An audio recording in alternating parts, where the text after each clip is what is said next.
Boa noite, gente. Privilégio estar aqui, prazer poder participar de um evento tão legal desse, falar de um tema tão importante como esse. E que bom que me colocaram também antes do Iamarino, porque eu vou falar, depois ele corrige o que eu falar, vai dar certo. Eu pensei para a gente conversar essa noite um tema que é a arte é inútil, acho que está projetado aqui. Isso aí. A arte é inútil, e parece que é muito contraditório falar da arte ser inútil em um evento que está falando da arte ser redimida, mas se tudo der certo, a gente vai entender por que a arte é inútil, por que ela tem que ser inútil, e por que ser inútil é ser uma arte, de certa forma, redimida. Então, a gente vai fazer 3 movimentos aqui no tempo que eu tenho, e deixa eu só colocar aqui para mim não me exceder.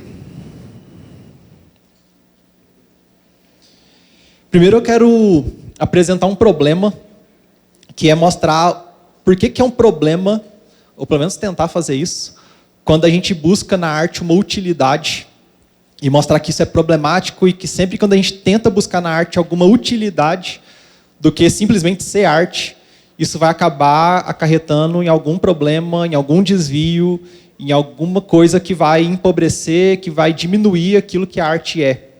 Depois eu quero tentar fazer um contraponto, mostrar uma alternativa para a gente pensar a arte, e por fim, apontar um caminho. Eu não sei se tem como passar o slide para a gente. Isso, valeu. Então, primeiro a gente vai começar pelo problema, que é justamente a busca pela utilidade na arte. Pode passar, por gentileza? Eu vou ler aqui, porque eu sou míope e lá está muito pequeno. Então, o Makoto Fujimura, que é um autor bem legal também, o Renan indicou alguns livros, um outro livro, Arte e Fé, do Makoto Fujimura, ele vai falar para a gente que a primeira parede de resistência contra a qual o processo criativo se choca é o nosso conceito cultural ocidental e contemporâneo de utilidade. Será que o que é considerado marginal, aquilo que está à margem, o que é inútil em nossos termos, é o mais essencial para Deus e é o alicerce, a essência da nossa cultura? O Makoto ele começa dando uma espécie de provocação para a gente e questionando algo, falando então que se aquilo que a gente considera que é marginal, aquilo que a gente considera que está não tão importante, obrigado, aquilo que a gente considera como inútil, será que essas coisas que não seriam talvez as mais importantes, será que essas coisas não seriam as mais fundamentais dentro da criação de Deus, dentro da própria realidade de Deus, tendo em contradição ou em oposição a essa ideia ocidental que nós temos de utilidade, que tudo precisa ser útil, que tudo precisa ter uma utilidade.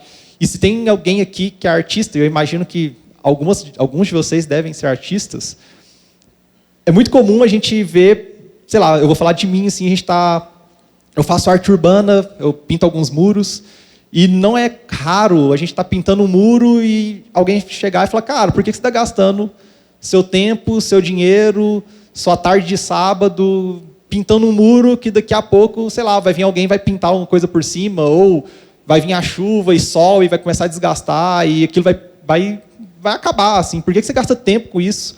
Por que você gasta tempo com uma coisa tão efêmera como a arte urbana, que você coloca uma coisa na parede, daqui uma semana pode vir e já ter pintado, e enfim. Por que você gasta tempo com uma coisa que é inútil? E isso é muito comum, sei lá, alguém questionar para um músico, por exemplo, como o Elvio, como o Guilherme, o Marcelinho e vários outros que estão aqui. Por que vocês gastam tanto tempo tentando tirar uma nota, fazer uma composição? Assim, eu não entendo de música, então eu vou falar umas coisas talvez besteira, mas por que você gasta tempo fazendo o que você faz enquanto músico? Assim? Isso realmente importa, isso realmente tem utilidade. E a gente acaba ficando preso nesse conceito de utilidade, que é um conceito da nossa cultura, como se as coisas úteis fossem as coisas importantes. Pode passar, por gentileza? E o Makoto vai continuar dizendo, e ele fala o seguinte: desde a Revolução Industrial, a forma como vemos o mundo, como educamos e como valorizamos, tem tudo a ver com eficiência intencional. Tem tudo a ver com ser útil. A gente faz somente aquilo que é útil. Esse pragmatismo utilitário básico, porém, causou uma divisão no modo como vemos a criatividade e o criar. Com que propósito, perguntamos, estamos criando?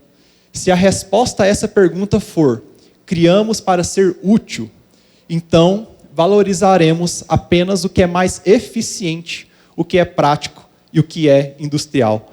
Se a nossa preocupação em criar, se a preocupação de nós artistas for somente criar aquilo que é útil, a gente vai acabar abrindo mão de um monte de coisa, de um monte de processo que talvez vai demandar mais tempo, vai demandar mais esforço, e a gente só vai pensar em uma perspectiva pragmática, somente de tentar resolver um problema, somente de tentar otimizar nosso tempo, somente de tentar fazer a coisa mais eficiente possível, porque é assim que a nossa cultura dita o nosso ritmo, é assim que a nossa cultura dita a nossa rotina e os nossos rituais. E o Makoto vai questionar isso para a gente, se a gente realmente quer dessa forma, se realmente é isso que importa, se é realmente esse conceito de utilidade, essa ideia de ser útil que realmente importa. E aqui eu vou tentar trazer alguns exemplos, pode passar, por gentileza. Não sei se tem como apagar para deixar mais escuro, para ficar melhor para ver, se não, tudo bem.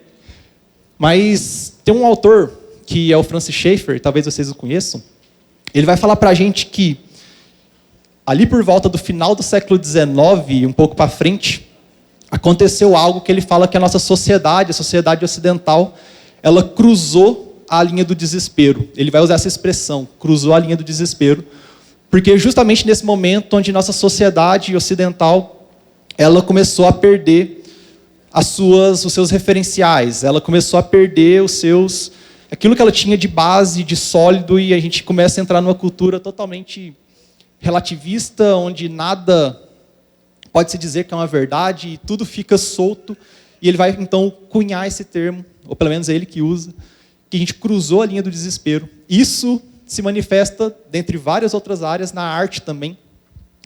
Essa é uma pintura do Picasso, Las Demoiselles d'Avignon. Quem entende de francês me corrija se eu estiver errado. Mas é uma pintura do Picasso, um artista importantíssimo da arte visual. E é um grande exemplo disso, porque quando a gente cruza a linha do desespero, lá em 1890 para frente, na arte isso acontece também. E os artistas daquele contexto e dali em diante tentam buscar na arte alguma resposta para essa perda dos referenciais da sociedade. Tentam buscar na arte uma forma de responder a essa perda de referenciais e tentam encontrar na arte algum absoluto, algo que pudesse responder a esse problema da perda dos referenciais. E cada artista vai fazer isso de alguma forma. O Picasso vai fazer isso por meio da abstração. Ele vai fazer isso por meio de uma arte que abstrai da realidade. E não que a arte abstrata seja um problema, ela é lícita e é legítima, mas o problema, e é isso que eu quero chamar a atenção, para a gente tentar rapidamente entender, é quando ele tenta representar uma cena de 5 pessoas, 5 figuras humanas, 5 mulheres, por exemplo, e ele abstrai tanto, ele tenta tanto buscar essa abstração, que ele acaba, ao invés de representar pessoas, ele acaba quase que deformando essas pessoas. Ele acaba quase que despersonificando, ele acaba desumanizando. Eu não sei se isso fica claro quando a gente olha para uma figura como essa, que por mais que você possa gostar, e é legal mesmo, mas há uma despersonificação, há uma desumanização, quando ele tenta olhar para a realidade e representar essa realidade de forma totalmente abstraída, totalmente desconfigurada, e o que ele acaba tendo como resultado, então, da sua busca por um universal, e esse universal na abstração, é uma desumanização, é uma despersonificação. Ou seja, quando Picasso olha para a arte e tenta buscar na arte uma utilidade para responder a um problema cultural da perda dos referenciais, o que ele acaba gerando é um outro problema. Usar a arte de forma útil para responder a esse problema só acabou gerando um outro problema.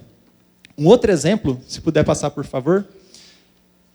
Basquiat, um artista bem mais contemporâneo, nova-iorquino, muito legal, muito complicado, mas muito legal e complexo.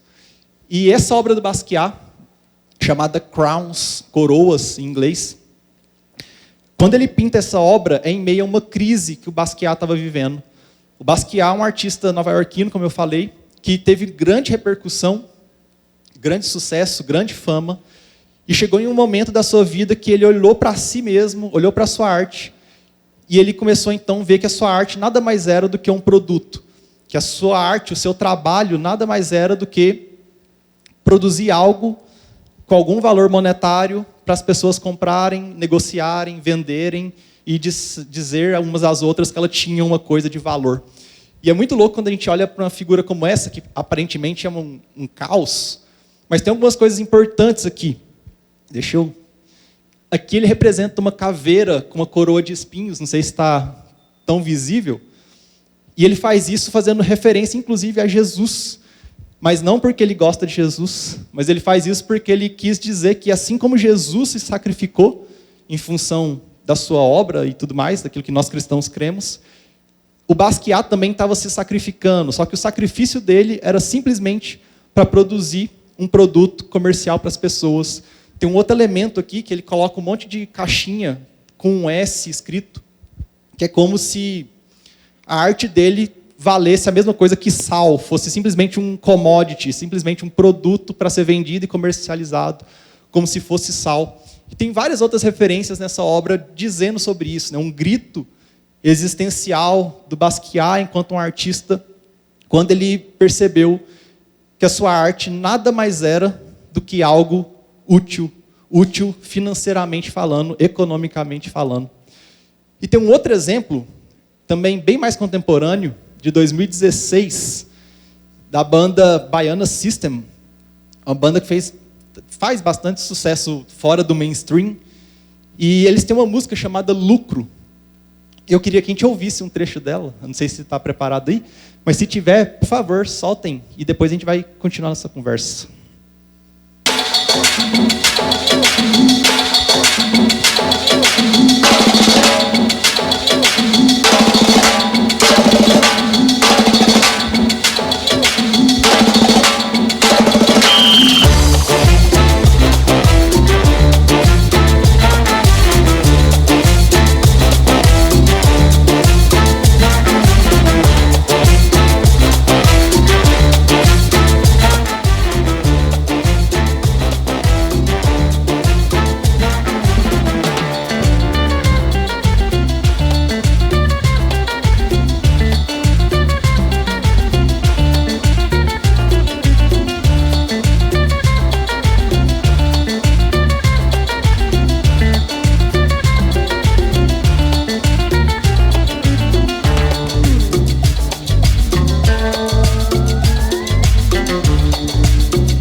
Da minha praia, não consigo respirar.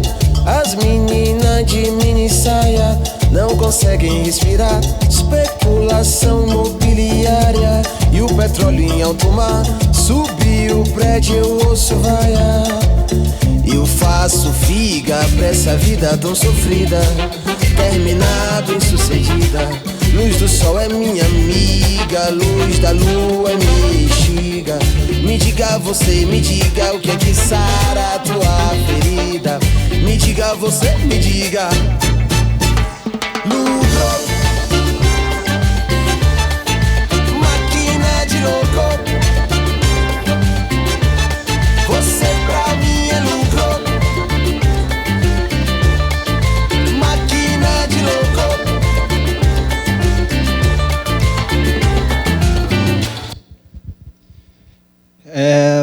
Essa música ele vai falar algumas coisas aqui, só um trecho dela também, porque senão perdia muito tempo. Mas ele vai fazer algumas críticas sociais, falar um pouco da especulação imobiliária, por exemplo, e qualquer semelhança com Goiânia é mera coincidência. Só que o refrão dela, acho que é o que eu queria chamar a atenção, onde ele vai falar, por exemplo, da sua tentativa de sair da vida sofrida e tentar ascender socialmente. E ele chega no refrão e fala: lucro, máquina de louco. Para mim, você é lucro, uma máquina de louco. E quando a gente ouve isso, a gente fala: você quem? A quem que ele está se referindo quando ele fala que você, para mim, é lucro, é uma máquina de louco? E quando eu ouvi isso, eu fui tentar ir atrás, fazer um breve exercício assim, de uma exegese cultural. E o vocalista e compositor dessa música, o Russo Passapusso, é um nome bem engraçado, né? Russo Passapusso. Ele vai falar que ele estava numa crise quando também ele escreveu essa música, porque ele começou a perceber que a arte dele, aquilo que ele sempre buscou, aquilo pelo qual ele sempre trabalhou, aquilo que ele sempre se esforçou para fazer virar, havia se tornado meramente uma coisa comercial, havia perdido sentido enquanto arte e havia se tornado somente uma forma de ganhar dinheiro, de se sustentar e de se ascender socialmente. E ele escreve essa música falando do seu contexto social, fazendo algumas críticas, mas com uma expressão também, né, que a música dele, esse você para mim é lucro, é você, a arte dele, a música que ele cantava, para ele havia virado apenas lucro. Mas também um exemplo de uma arte que passou a ser útil, e quando ela passou a ter uma utilidade, nos termos que a gente já apresentou aqui, ela também passou a perder um pouco o seu sentido enquanto arte, e o próprio artista entrou em crise em relação a isso. Pode passar, por favor. Então, entendido esse problema, eu queria fazer um contraponto, que é mostrar que a arte ela é importante por si mesma. Ela não precisa de uma utilidade, ela não precisa de algo que o faça ser útil para que ela tenha valor, mas ela tem um valor, ela é importante por si própria. Pode passar, por favor. O Makoto Fujimura ele vai continuar e vai falar o seguinte: a tese que sustenta todo o projeto de cuidado cultural e a teologia do criar é um antídoto contra esse pragmatismo utilitário. Tudo isso que a gente já mostrou até agora. A essência da humanidade sob Deus não é apenas utilidade e aplicações práticas. Ela pode estar no que consideramos ser inútil, mas essencial. O Makoto ele faz uma distinção aqui que eu acho muito importante para a gente e que vai nortear o que a gente vai falar daqui em diante, que existem muitas coisas na nossa cultura, na nossa vida, na realidade de Deus, que às vezes a gente vai olhar para elas e vai falar que elas são inúteis, que elas não têm uma utilidade, mas mesmo não tendo utilidade, elas são essenciais. Não é porque algo é inútil que aquilo não é essencial. Ele vai fazer essa distinção para a gente. E eu acho isso muito importante porque é justamente isso que ele vai defender, que é a arte. Ele vai falar que a arte ela não precisa ter uma utilidade, ela não precisa ser útil, ela tem que ser inútil mesmo. Só que mesmo sendo inútil, ela vai ser para a gente algo essencial. Pode passar, por favor. E continuando o que ele fala, o Hans Huckmacher, um outro autor que eu gosto bastante, ele vai falar que o estético ou artístico tem seu lugar e sentido próprios, que não podem ser cumpridos de outra forma senão pela arte. Música, escultura, literatura não requerem nenhuma outra justificativa, a não ser o fato de serem arte. São significativas como tais, e como tais, têm sua própria tarefa e seu lugar na vida humana. Uma pintura ou um romance não servem a outro fim que não ser uma pintura ou um romance.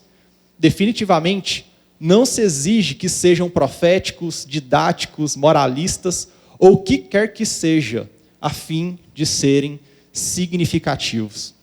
O Huckmacher vai falar algo muito importante para a gente, também em consonância ao que o Makoto fala, que toda expressão artística, seja a música, seja a pintura, seja na literatura, seja um romance, seja uma escultura, uma dança, qualquer coisa que seja, não precisa ter uma utilidade. Não precisa ter uma utilidade, sei lá, como nos termos que ele usa, profético, uma utilidade didática, uma utilidade moralista, ou qualquer outra coisa assim.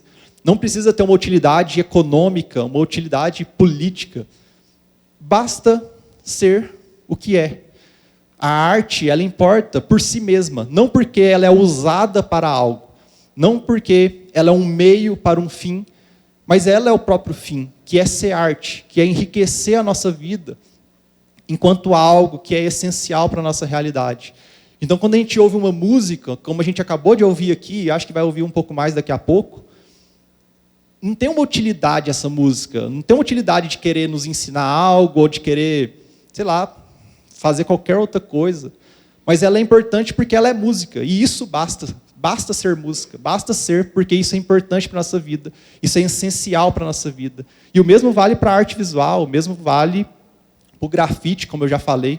A gente não faz grafite para, sei lá, ter algum fim, alguma utilidade, mas a gente faz porque isso vai enriquecer a nossa vida. Isso vai, se não há arte na rua, se não há arte no espaço urbano, a nossa experiência com a realidade ela é empobrecida, porque falta algo da própria realidade de Deus, que é a arte.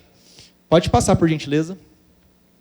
Tem esse livrinho aqui, A Arte Não Precisa de Justificativa, do Hans Huckmacher, e eu fiz questão de trazer ele, porque talvez ele seja o livro mais lido entre cristãos artistas e talvez o livro mais menos compreendido, ou o livro que mais gente usa sem de fato ter entendido o que ele quer dizer.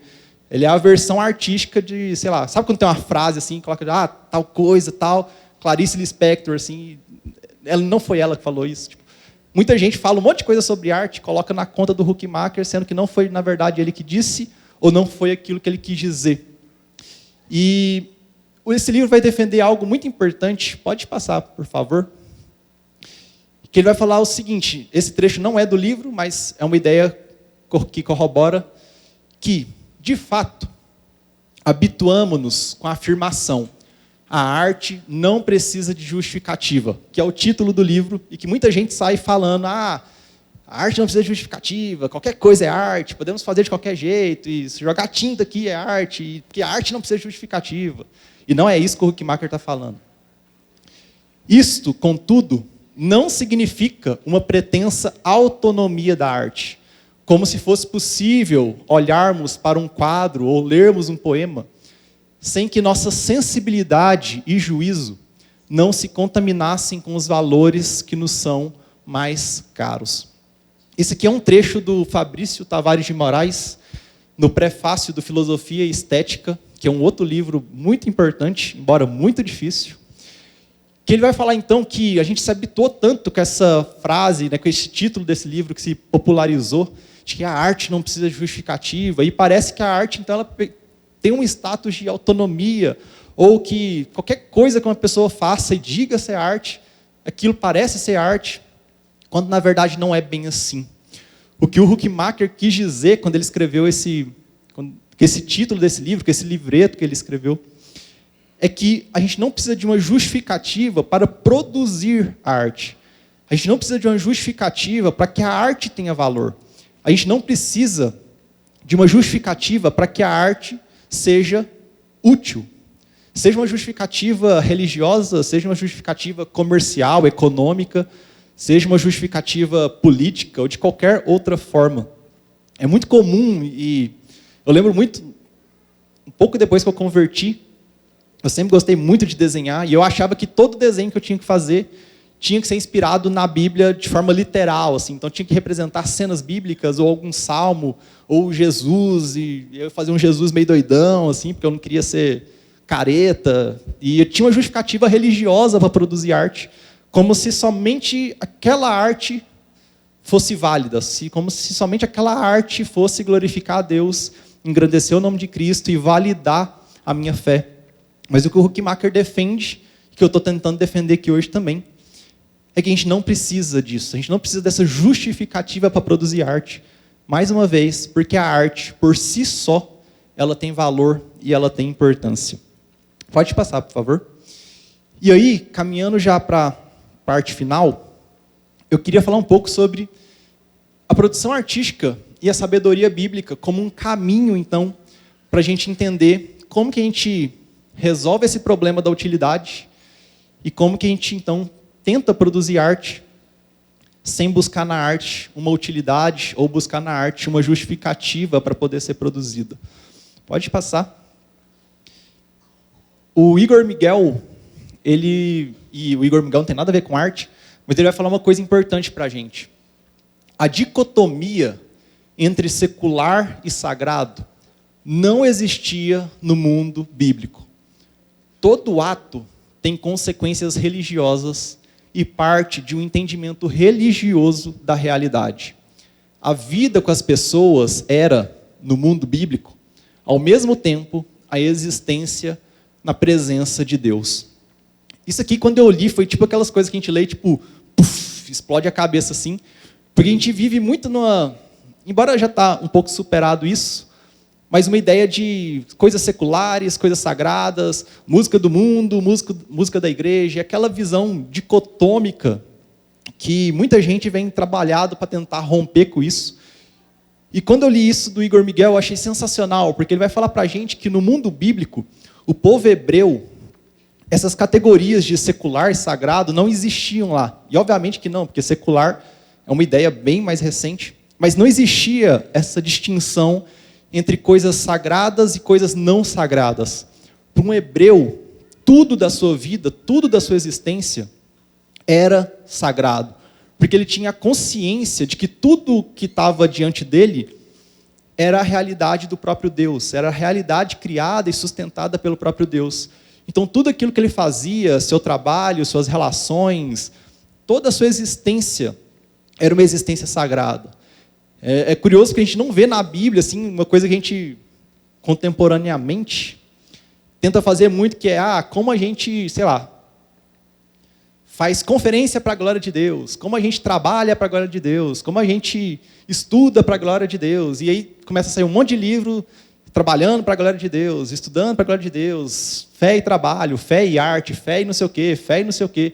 Porque a gente tem muita dificuldade de entender que tudo da nossa vida, toda a nossa realidade, toda a nossa existência já está diante de Deus. Tudo aquilo que a gente faz já é sagrado, porque está diante do próprio Deus, que é o Senhor sobre toda a realidade e Redentor de toda a realidade. E para um hebreu, isso já estava muito claro. Ele não tinha crise com isso. Ele já estava consciente dessa questão. Ele já estava consciente que a vida dele inteira era uma vida diante de Deus e, portanto, tudo que ele fazia era sagrado. E onde que eu quero chegar com isso? Pode passar, por favor. O texto de Jeremias 10, 12, quando está dizendo a respeito do próprio Deus, o texto diz o seguinte: Ele, o próprio Deus, fez a terra com seu poder, estabeleceu o mundo com sua sabedoria. E o termo Hokmah, o termo hebraico Hokmah, para dizer da sabedoria de Deus, e estendeu os céus com sua inteligência. O texto bíblico vai falar da criação de Deus, do Deus que criou o mundo, do Deus que criou todas as coisas, e fez tudo isso a partir da sua sabedoria, a partir do seu Hokmah. E o que isso tem a ver com a gente? Parece que já fugiu totalmente do assunto, mas pode passar, por favor. Quando a gente vai lá para Êxodo 31, talvez o texto bíblico favorito dos artistas, vai dizer que eu designei Bezalel, filho de Uri, filho de Ur, da tribo de Judá, e o enchi do Espírito de Deus, dando-lhe sabedoria, dando-lhe Hokmah, entendimento e habilidade em toda atividade artística, para criar obras artísticas e trabalhar em ouro, prata e bronze, para lavrar pedras de engaste e fazer entalhe em madeira, enfim, para trabalhar em toda atividade artística. Eu acho esse texto lindo, assim, e quem é artista provavelmente acha também, e quem não é também. E o que eu queria chamar a atenção é que quando o texto fala que Bezalel foi enchido do Espírito de Deus, e Deus deu sabedoria para que ele pudesse produzir obras artísticas, o termo sabedoria, que para nós é traduzido como sabedoria, é Hokmah. É o mesmo termo que Jeremias usa para se referir à própria sabedoria de Deus quando Deus criou o mundo, quando Deus deu forma à sua criação. Eu não sei se você está entendendo onde eu quero chegar com isso, mas o que eu quero dizer é que a produção artística, essa capacidade, esse dom que Deus nos concede para a gente criar arte, para a gente produzir arte, essa sabedoria que o próprio Deus nos capacita, o termo bíblico usado para isso é o mesmo usado para se referir ao próprio Deus, que é o Deus Criador, que o Renan começou essa conferência aqui lendo Gênesis 1 e falando que Deus criou. E esse Deus que criou na sua sabedoria, também nos dá sabedoria, também nos dá Hokmah, para que a gente também crie. Não para a gente criar uma coisa que seja útil economicamente, religiosamente, politicamente ou qualquer outra mente que você quiser, mas simplesmente porque a arte é importante. Simplesmente porque a arte importa e isso basta. A música basta, a arte visual basta, a dança basta por si só e não precisa de uma justificativa para isso. Pode passar, por favor. Então, para a gente quase já concluindo, a arte ela é inútil, mas ela é essencial, porque a criação artística é um dos aspectos da imagem de Deus no ser humano, que é o que a gente acabou de ler aqui agora. Nós cristãos cremos que fomos feitos à imagem da semelhança de Deus. Há uma doutrina, que é a doutrina da Imago Dei, que a gente entende que nós somos portadores da imagem de Deus. Então, a arte ela pode até ser inútil, e ela deve ser inútil, mas ela é essencial, porque a criação artística é um dos aspectos dessa imagem de Deus que está no ser humano. Quando nós produzimos arte, quando nós criamos, quando nós damos forma a algo artisticamente, o que a gente está fazendo é exercer essa imagem de Deus que está em nós, ou pelo menos uma parte dessa imagem de Deus que está em nós. É produzir a partir daquilo que o próprio Deus colocou em nós, enquanto seres humanos, da nossa própria constituição, da nossa própria essência enquanto seres humanos, que é a imagem da semelhança de um Deus que criou, de um Deus que cria, de um Deus que é criador. E para a fé cristã isso é uma das coisas mais importantes, que é reconhecer Deus como criador. Se nós somos feitos à imagem desse Deus, a imagem da semelhança desse Deus, nós temos também o desafio e a missão de criar. Não para ter uma utilidade, mas simplesmente para criar. Pode passar, por favor. A arte ela é inútil, mas ela é essencial, porque Deus colocou um potencial estético na sua criação e nos chamou para desenvolvê-lo.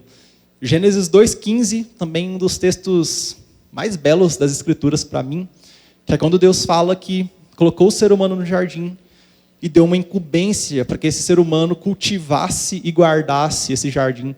E isso tem muitos desdobramentos, mas um deles é o que a gente chama na teologia de mandato cultural, que é pegar essa realidade que Deus criou, a realidade que Deus nos colocou, e que agora a gente tem o desafio, a missão, a ordenança da parte de Deus para desenvolver essa criação, para continuar, para pegar os potenciais que essa criação tem e desenvolvê-los. E isso também inclui a arte. Isso também inclui a gente pegar esses potenciais criativos, esses potenciais da criação de Deus e traduzi-los e expressá-los de forma artística, por meio das nossas capacidades estéticas. Isso se desdobra quando a gente ouve uma bela música, uma obra de arte visual que nos impressiona, um filme que nos emociona. Tudo isso é a gente pegando os potenciais da criação de Deus e desenvolvendo. Porque Deus ordenou que assim a gente fizesse. Deus ordenou que assim que essa fosse a forma da gente lidar com a sua criação. Pode passar, por favor. Então, quando a gente olha para a realidade de Deus, isso aqui é só uma breve síntese dessa realidade de Deus, mas quando a gente olha a realidade de Deus com seus vários aspectos, aspecto econômico, aspecto social, aspecto linguístico, um dos aspectos da realidade de Deus, um dos aspectos dessa realidade que nós vivemos e que cremos que foi o Senhor quem a criou, quem a sustenta, quem a está redimindo, a gente tem que lembrar então que a arte é um desses aspectos, que o aspecto estético é um dos aspectos da realidade de Deus. Pode passar, por favor. Então o aspecto estético faz parte dessa realidade, ele é um dos elementos que compõem essa trama que a gente chama de realidade, essa trama que a gente chama de mundo, de existência, de vida. E qual que é o problema? Pode passar, por favor. Se a gente tira a arte da nossa vida, se a gente tira a arte da realidade, é como se a gente tivesse um buraco, vai ter uma falta, a nossa realidade vai ser empobrecida, ela vai ser diminuída. Vai ter algo ali que vai faltar, ela não vai estar completa, toda ela. Por quê? Porque a arte é um dos elementos que faz parte da nossa realidade.